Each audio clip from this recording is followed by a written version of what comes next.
Terbongkarnya kasus penculikan anak balita berusia 4 tahun di Makassar jadi cerita indah akan doa orang tua yang terjawab untuk bertemu lagi dengan buah hati yang lepas dari pelukan.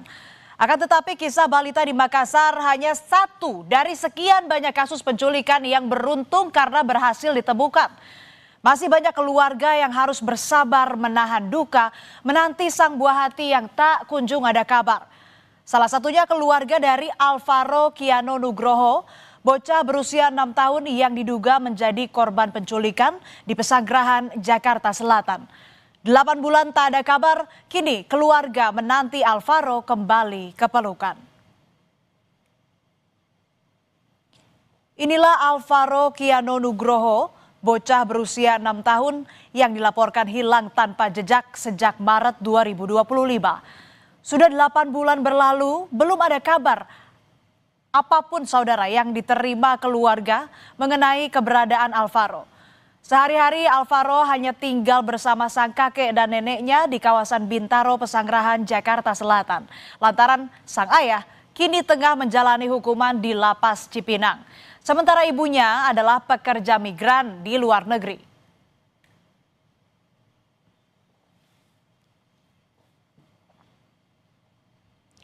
6 Maret 2025 adalah hari di mana sang kakek melihat terakhir kali sang cucu. Kala itu masih di bulan Ramadan.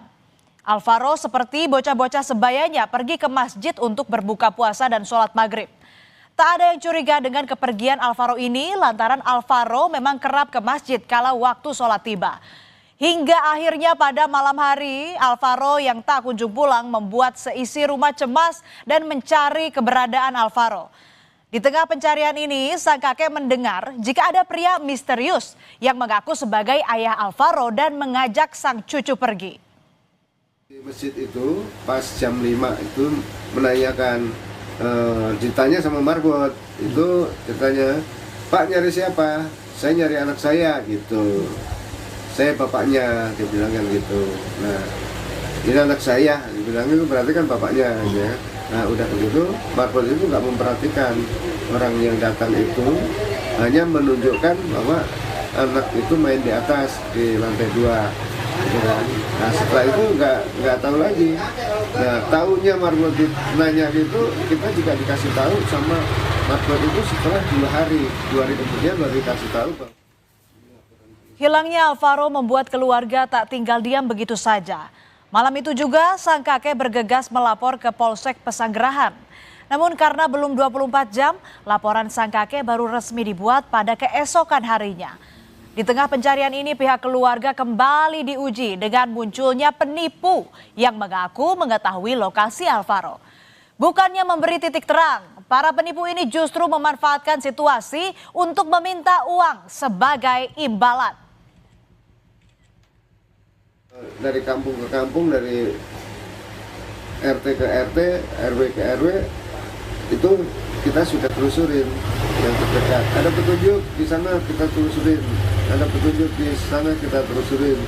Bahkan pernah ada juga petunjuk dari, ada di terminal Tanjung Priok, anak saya lari ke sana nyari itu. Ada di Cengkareng, dicari di Cengkareng ternyata nggak ada. Info itu dari IG yang masuk ke IG anak saya, ibunya Alvaro. Nah, ibunya Alvaro telepon kemari, kirim IG suruh nyari.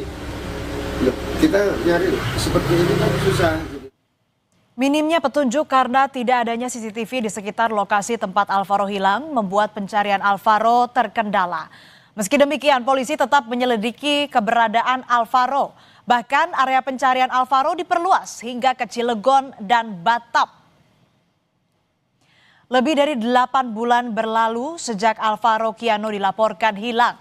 Berbagai upaya pencarian telah dikerahkan namun keberadaan Alvaro masih misterius. Doa tak henti terucap dari keluarga Alvaro berharap agar Alvaro dapat segera kembali pulang ke rumah dengan selamat. Informasi sekecil apapun mengenai Alvaro kini bagaikan secercah harapan untuk bisa menemukan keberadaan sang bocah.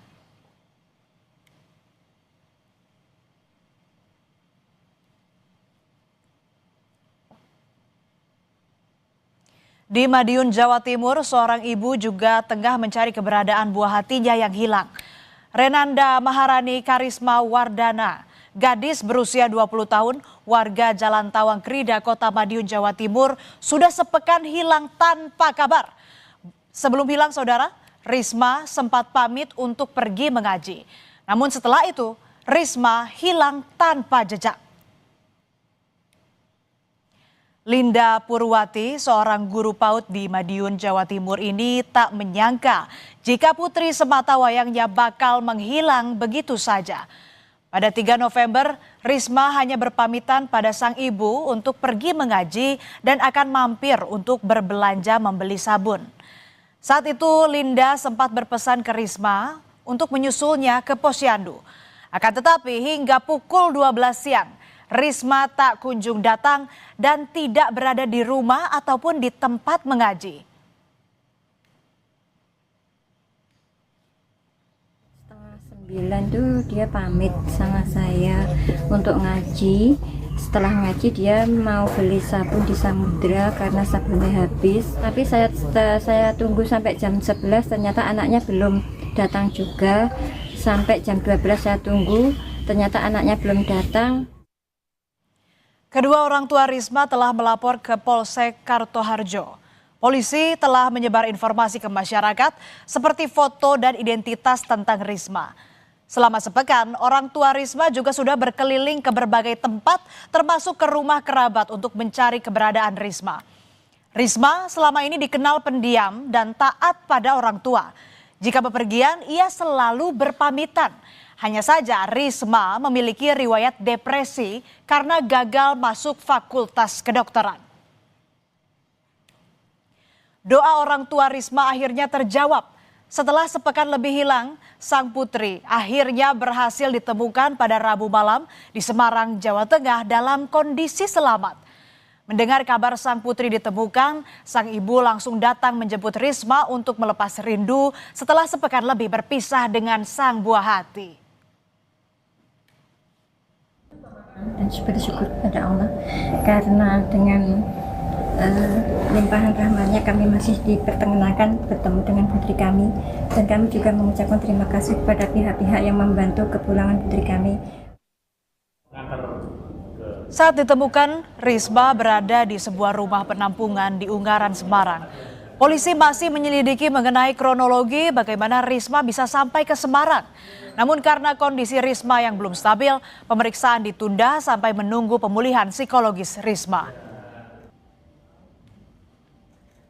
Seminggu ini alhamdulillah tadi malam Babin Kamtibmas kami dari Tawangrejo memberikan informasi adanya keberadaan saudari RM yang sudah hampir seminggu ini meninggalkan rumah dan ada di Semarang. Tidak ada istilah penculikan, memang anak ini meninggalkan rumah tanpa izin dan sejauh ini indikasi penculikan. Bagi orang tua, anak adalah pusat semesta. Maka ketika buah hati hilang dari dekapan, dunia orang tua tak hanya terhenti, tapi juga runtuh seketika. Rasa sakit yang dirasakan bukan sekadar kesedihan biasa, melainkan hilangnya esensi kehidupan. Perlu kepekaan dari seluruh pihak untuk waspada, mencegah agar kasus penculikan tak lagi terjadi di tengah masyarakat.